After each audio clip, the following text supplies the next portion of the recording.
మెదక్ జిల్లా కొల్చారం మండలంలో రోడ్డు ప్రమాదం.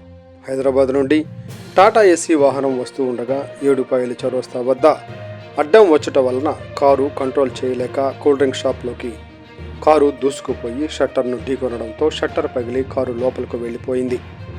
పోతంశెట్టిపల్లికి చెందిన ఇద్దరికి దెబ్బలు తగిలాయి. సమాచారం తెలుసుకున్న వెంటనే కొల్చారం ఎస్ఐ ఎండి గౌస్ గారు సంఘటనా స్థలానికి చేరుకుని దర్యాప్తు చేసి కారును స్వాధీనం చేసుకున్నారు. Medak district crime reporter Khaja Jalaluddin.